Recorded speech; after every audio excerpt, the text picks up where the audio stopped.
Hello and a very warm welcome to all our viewers in Nigeria and around the world to the AM News here on Global Television, coming to you live from Nigeria's capital, Abuja.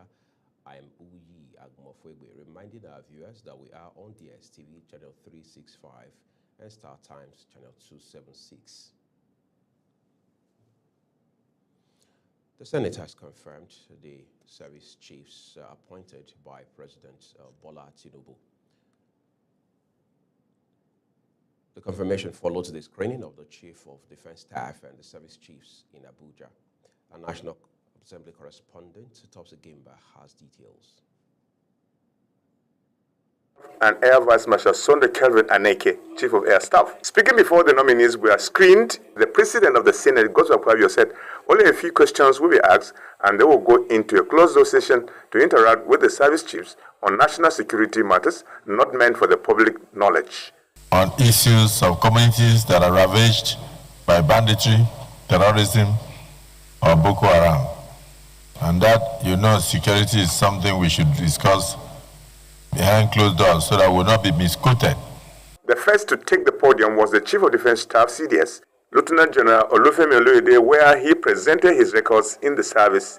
He said, as a former Chief of Army Staff, he is aware of the challenges facing the Army and its operations. He called on Nigerians to join hands together to fight insurgency. It's important for the nation to empower the police, make it stronger, make it more formidable, so that they can do their job. He was followed by the Chief of Army Staff, Major General Wadi Shehu, where he presented his records while serving in various military operations, particularly in the northeast region of Nigeria. He said in the course of his operations, over 442 terrorists were neutralized and various weapons were recovered.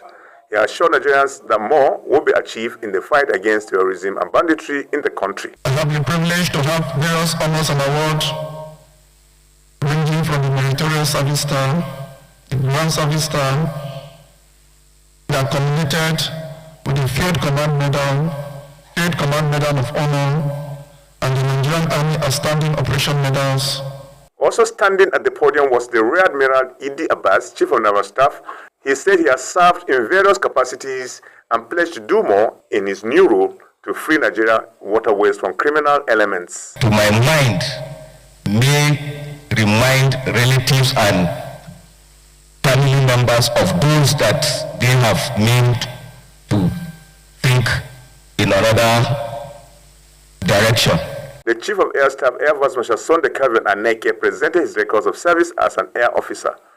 The liberties and aspirations through the instrument of air power in conjunction and synergy with both my colleagues in the military and the other security organizations. Many senators asked questions. Among them were Muhammad Mungunu Bononov, Issa Jebre Kogi and Abdul Ningi Bochi Central. With the latest being 6 Super Tucanos at the cost of $1.2 billion US. For appointing General W. Shuaibu as the Chief of Army Staff. He has taken this job as a do-or-die affair. After the screening exercise, the Senate went into a closed-door session with the service chiefs. Topsy Gimba reporting for Global Television News.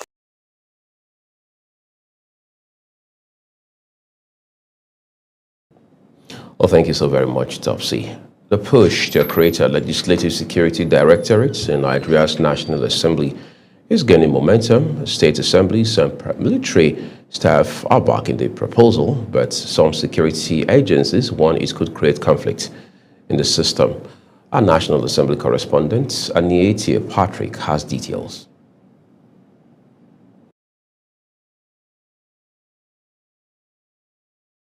Let's turn to other stories for you. As preparations intensify ahead of Anambra State governorship election, the Independent National Electoral Commission, INEC, has reaffirmed its readiness, to conduct a fair and credible poll.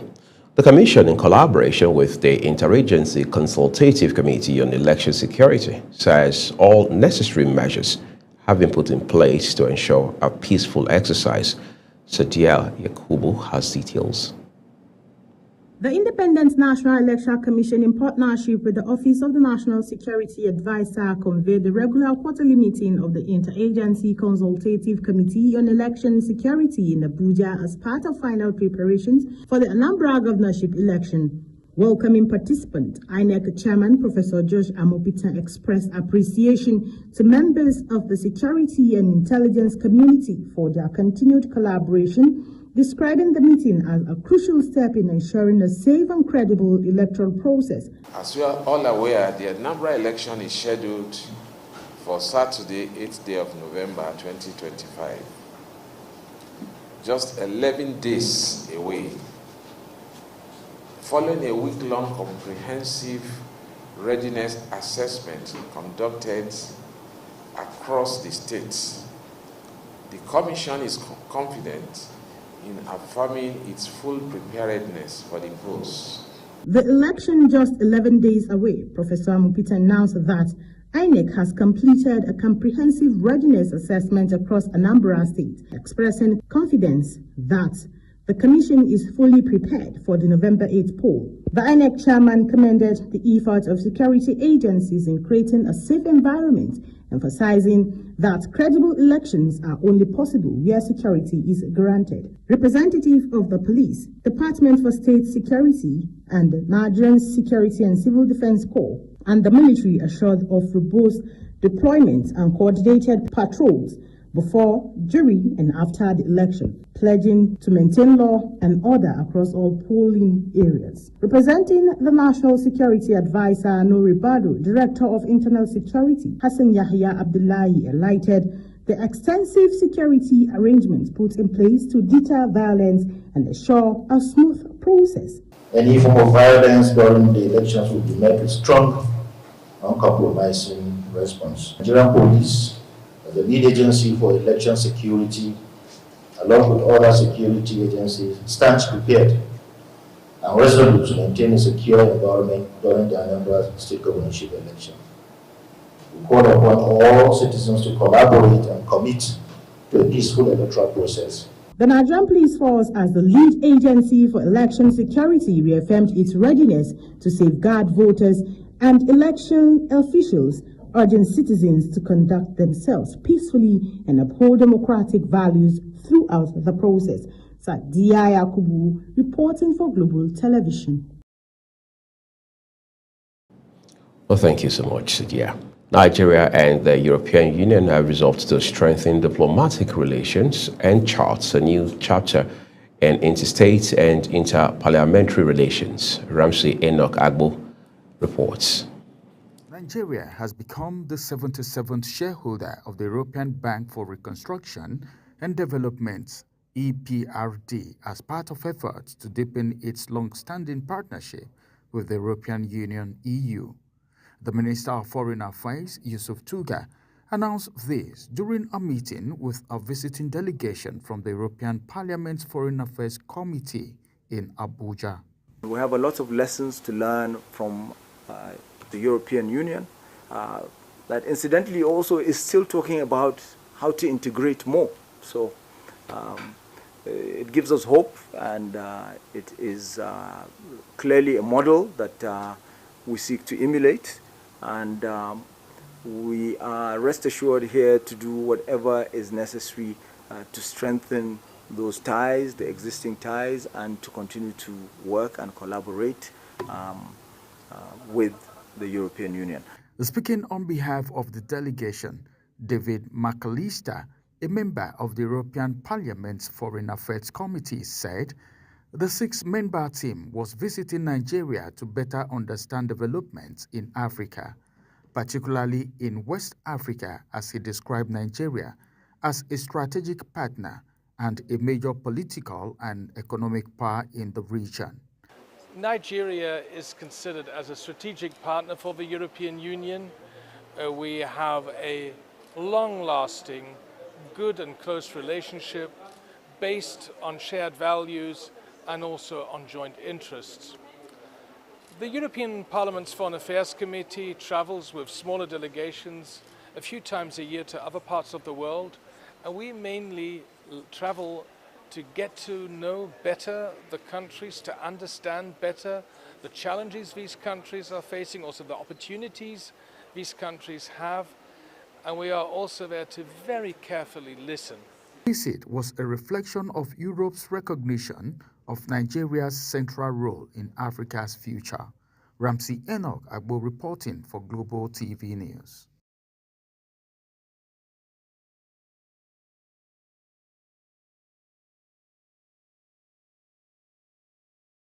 There was mild drama at the National Assembly as officials of the Joint Admissions and Matriculation Board, JAMB, staged a walkout during an investigative hearing of the House Committee on Basic Education and Examination Bodies.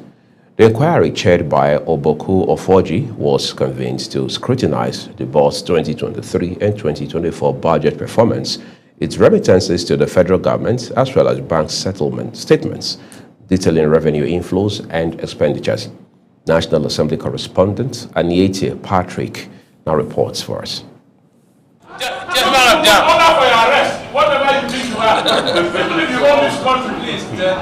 Although the registrar, Professor Ishak Oloyede, was invited to appear in person, he delegated a director, Muftak Bello, to represent him. However, the atmosphere quickly turned tense after Bello requested that journalists be excused from the session, claiming the documents to be presented contained sensitive information. The lawmakers insisted that the proceedings must remain public, citing the constitutional mandate of parliamentary transparency. The refusal triggered the JAMB team to rise and walk out of the meeting, a move that lawmakers describe as disrespectful and an affront to parliamentary oversight. It's not the right for JAMB representative to say they want a meeting closed door and that they want to see the chairman in camera. These are the things that they put the National Assembly members into trouble. Why must you see the chairman behind doors? We like being open because this is public money. Chairman Ofoji condemned the action as unfortunate and unacceptable, warning that such conduct would not hinder the legislature from performing its constitutional duty of ensuring accountability in the management of public funds. Other lawmakers, including Awaje Inombek Abiante, Billy Osaworu, Maria Ebikake, and Rodney Amobiwo, also criticized the decision to stage a walkout, insisting that public institutions must remain accountable to the Nigerian people through the legislature. The National Assembly has requested that JAMB should furnish us with certain details of the income and expenditure, including whatever sources of revenue that they have gotten. It's unheard of where an agency will come in. For us to oversight an agency, then the agency will tell us that, sorry, we would like to see you in private. The committee consequently issued a summons directing the JAMB registrar to appear before it with his full management team by next Tuesday or face sanctions in accordance with Section 88 and 89 of the 1999 Constitution. From the National Assembly, Aniete Patrick reporting for Global TV News. The Kuka Center, a partnership with the Benue State government, is set to train 200 personnel of the state civil protection guards. The move is aimed at strengthening community security and promoting accountable service delivery. Benue State correspondent Felicity Nderi reports. The Kuka Center is teaming up with the Benue State government to train 200 personnel from the Benue State Civil Protection Guards. The goal is to boost community security and promote accountability. Whose administration prioritizes peace building, inclusive governance, and people-centered development. The project manager of the Kuka Center says the initiative is part of efforts to improving community security for accountability service delivery, which focus on capacity building institutional reform and standard procedures for the Civil Protection Guards. The thinking of the Kukah Center through the Strengthening Peace and Resilience in Nigeria program is to first associate herself with the successes that have been recorded and then contribute to strengthening the operations of these security outfits by way of strengthening the legal frameworks that establish them, as well as providing specialized training. The stakeholders are on board with the traditional institutions, praising the involvement in security planning. The input made by all of you sent to the government, and the governor implements some of these things. It may work, but as I've said, the issue of security in Benue State is very complicated. We don't know why it so persists, but in spite of what the government's intention have been and so on, but it continues. For me, I am very happy, and I'm happy that today I'm part of this team that is going to improve on the law and make it workable in future. However, legal analysts are calling for reforms, especially regarding funding, welfare and accountability mechanisms. The essence of analyzing the law, doing this assessment, is to see the gaps in the law that needs to be strengthened so that the Civil Protection Guard are properly positioned for them to be more effective and efficient in carrying out their responsibilities as outlined in the law. The project is supported by Strengthening Peace and Resilience in Nigeria, Spring Program, an initiative of the UK's Foreign Commonwealth and Development Office, implemented by Tetra Tech International Development and executed by the Kukah Center. In Makurdi, Felicity Ndere, reporting for Global Television News.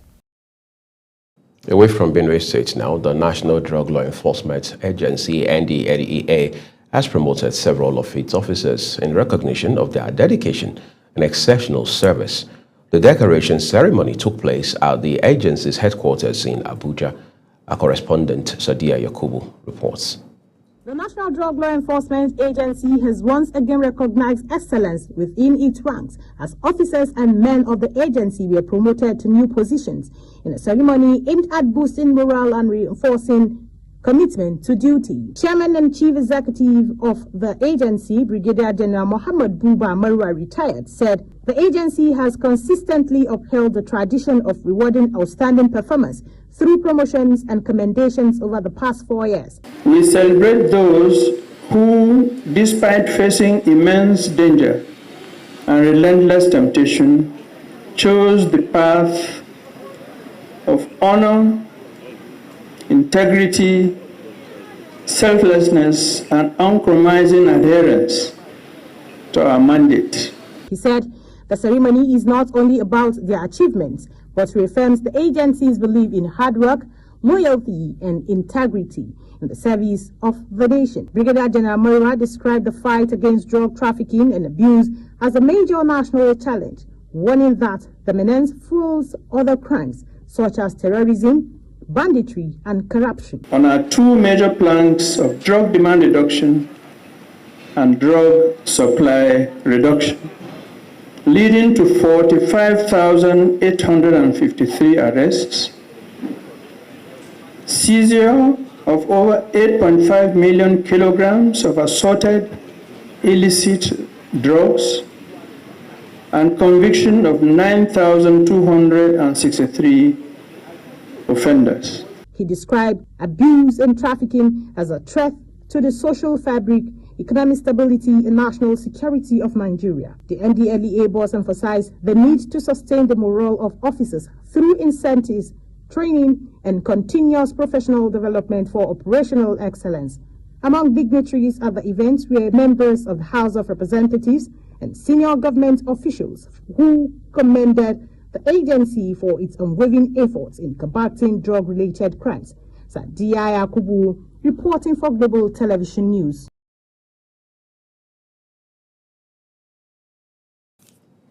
You're watching the live broadcast of the AM News here on Global Television. When the rest of the news returns, we'll have more stories for you. Please do stay with us.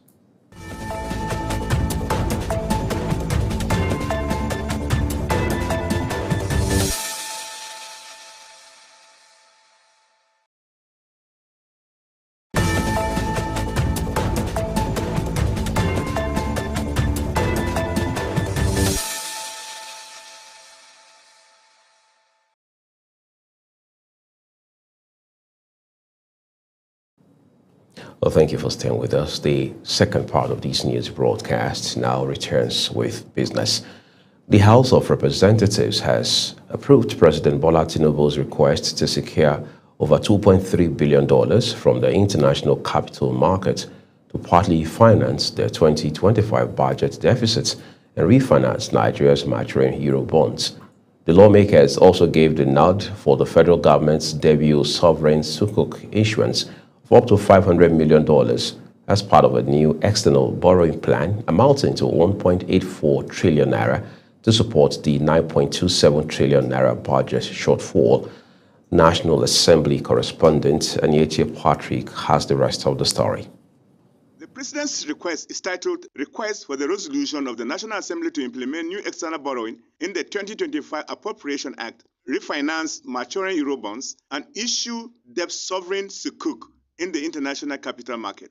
Tinubu said the purpose of the letter was to seek resolution of the Senate pursuant to the provisions of Section 21, Subsection 1 and 27, Subsection 1 of the Debt Management Office Established Act 2023 to implement the new external borrowing of 1.84 trillion naira, equivalent to USD $1.22 at the budget exchange rate of USD 1.00/1.5 US dollars in the 2025 Appropriation Act for the part financing of the budget deficit. He said the facility will be accessed through any of the following channels in the international capital market, ICM, issuance of the Eurobonds, loan syndications, budget finance facility from the book runners, and direct borrowing from the international financial institution. He also requested a resolution to issue a stand-alone debt sovereign sukuk of up to $5 million in the ICM without credit enhancements guaranteed. He therefore invited the Senate to approve the loan. The loan was referred to the Senate Committee on Loans, Local Foreign Debts. Topsy Gemba reporting for Global TV News.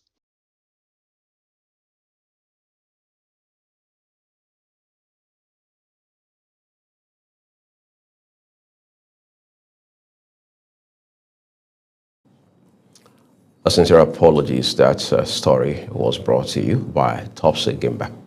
Let's turn to the foreign scene now. The ongoing visa policy controversy between the United States and Mali has seen a recent development that could signal a de-escalation in their diplomatic standoff.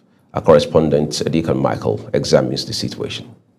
The disputes began in early October when the United States announced a new visa bond pilot program requiring citizens of various countries to post bonds of up to $10,000 when applying for tourist or business visas. Mali was promptly included on this list, with the new policy slated for implementation on October 23, 2025. In response, Mali enacted a retaliatory measure adopting an identical visa bond policy for United States citizens. However, on October 23rd, the United States government published a revised list of countries whose citizens are required to post visa bonds, and notably, Mali was no longer included.